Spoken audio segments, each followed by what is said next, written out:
step out there, get outside your comfort zone. It's toughening you up, making you better, putting you in a better position to be more resilient and strong in the future. Most people don't wake up and think, you know what's the solution to my problems? Ancient philosophy. Which is a shame, because that's what philosophy was supposed to be. Epicurus, one of the rivals of the Stoics, said that vain is the word of the philosopher that does not heal the suffering of man. Thoreau said that the point of being a philosopher isn't to found a school, it's to solve some of the problems of life, not theoretically, but practically. I've been writing about Stoicism now for more than 10 years. I've written 10 books about Stoic philosophy. I've talked to everyone from the NBA to the NFL, sitting senators, special forces, and it's been my honor to help popularize, bring this philosophy to millions of people all over the world. In today's episode, I wanted to introduce you to Stoic philosophy, give you sort of a 101 crash course primer on Stoic philosophy, how you can actually use it in your actual life. That's what we're going to do in today's episode. It's really simple. There's all the things in the world that happen, and then there's the tiny, tiny bit of it that you control. All the things that happen in the little dot that you control. The Stoics call this the dichotomy of control. There's some stuff that's up to us, some stuff that's not up to us. The chief task in life, Epictetus said, he was a former slave. He knew all about unfortunate realities. He said the chief task in life is discerning what's up to us and not up to us, what's in our control, not in our control. This is also the brilliance of the Serenity Prayer. That's the key. Is this up to me? Then it should deserve 100% of your energy. If it's not up to you, if you can't influence, if you can't control it, then it's none of your concern. All the things that can happen, tiny bit that you control. There's really no way to separate Stoicism and journaling. They're the same thing. You know, Marcus Aurelius' meditations is to himself. It's his journal to himself. The journal helps me clear my mind. It helps me get centered, helps me remember, helps me work on myself. Seneca talks about putting each day up for review. That's so important. You can't get better if you don't look honestly and with self-awareness at who you've been over the last 24 hours. So I want to see what I can improve, where I fell short. The pages in my journal, they're just for me. I never will show anyone. I don't even often look at them myself, but it's the process of writing them down that helps me get better. The Stoics talk about hard winter training. Epictetus says this. He says, you must undergo a hard winter training. Exposing yourself, getting out, getting uncomfortable on purpose is preparation for the inevitability of discomfort and difficulty in the future. And the Stoics practice this. They put themselves out there. They would take the cold plunge. They would wear a thin coat. They abstained unnecessary luxuries. They wanted to toughen themselves up for the inevitability of what life had in store. And so if it's cold, step out there, enjoy it. Jump into the snow, turn the cold knob in the shower.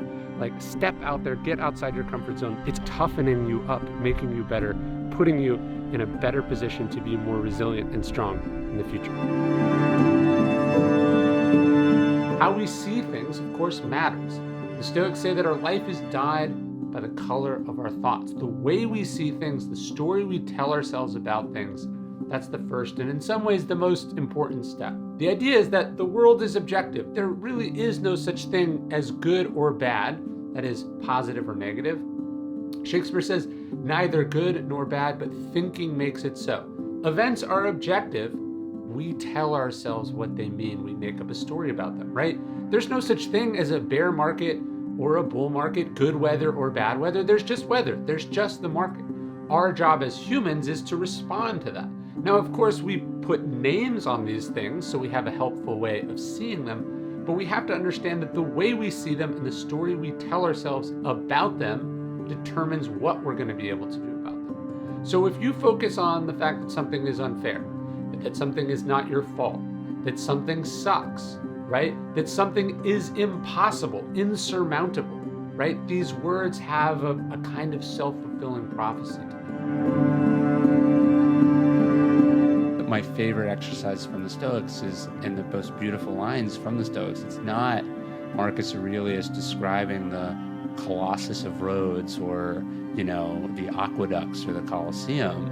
It's Marcus Aurelius writing about, the way a stalk of grain is bending under its own weight, or sound that plucking a grape makes, or, he's talking about the furrowed brow of a lion. And so he would have seen that in the horrible carnage of the Colosseum. Do you know what I mean? But what he's spotting, he's actively looking for beauty amidst what would have been a violent, disgusting, dark place. Right. And so actively doing that, it's not like, oh, look at that pretty sunset. It should be like, look at the lines on this table. Like, how did finding it in the ordinary. Marcus Aurelius loved to zoom out. He would zoom way, way out. He would try to imagine himself in space, the top of a mountain, flying above the earth with wings. And he said, when you look down, you see how tiny everything is. He says, like little ants fighting over territory. And even though he ruled the greatest empire in the world, he did this practice to humble himself, to calm himself down, to wash away the stress. And when I look at a big sunset like that, that's part of what I get out of that experience. It's so much bigger than me, so much vaster than me, so much more beautiful than anything I will create, and it's totally unintentional, and it's not even trying, right? And so we seek out these experiences. We get lost in what the Stoic philosopher Pierre Hadot calls the oceanic feeling, where you're an infinitesimal point in the immensity. And this is what centers us, what makes us still, what gives us the perspective we need to go back out in the world and do what we need to do. Marcus Aurelius writes this journal. It's called Meditations. What's even more interesting is that he wrote a big chunk of it here in Budapest, right up in the Roman camp, not far from the city. And what he writes in Meditations, he asks this question. He asks it to himself. He never knew that we would read it, but he says, stop whatever you're doing at this moment and ask yourself, am I afraid of death because I won't be able to do this anymore?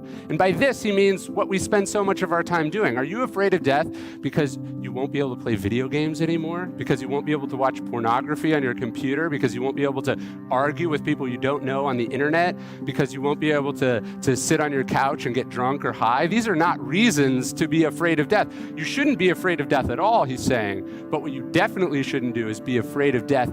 And then when you have life, sit here and waste it on things that don't matter. Seneca says it even more bluntly. He says, you are scared of dying, but tell me, is the kind of life you lead any different than being dead? And there are so many forms of life that are a kind of death, right? A life filled with resentment, a life filled with regret, a life that's all about you, a life that's all about chasing fame or money or power, a life of loneliness or isolation. These are forms of living death. When we think about our mortality, it wakes us up to that fact. It gives us perspective on how meaningless a lot of the things we spend our time chasing are, and the expense that those things come at, right? We put things off to the future. I'll start a family later. I'll follow my dream job later. I'll start that company later. We need more and more time because what we're not doing is being present. We're not taking advantage of what's in front of us right now. We don't want to postpone anything. We want to balance life's books each day.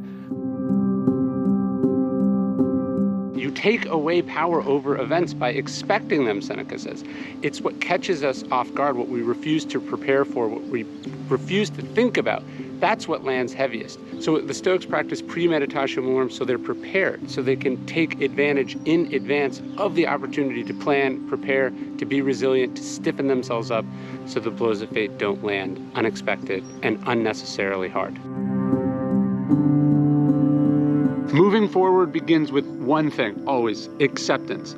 If you're fighting it, if you're denying it, if you're blaming about it, you won't be able to make progress, you won't be able to do anything with it, and you certainly won't be able to move on. That's why for the Stoics, this idea of the art of acquiescence was sort of step one, but step two is Amor Fati, a love of it. You not only don't run from it, you embrace it. You say, I don't have to do this, I get to do this. You don't say, it's unfortunate that this happened to me, as Marcus Aurelius did. You say, it's fortunate that this happened to me. You accept it, you run towards it, and you use it, and that's how you move forward. If you want to learn more about Stoic philosophy, totally for free, you can sign up for our daily Stoic email. It's one free email every morning, the best of Stoic wisdom, dailystoic.com/email.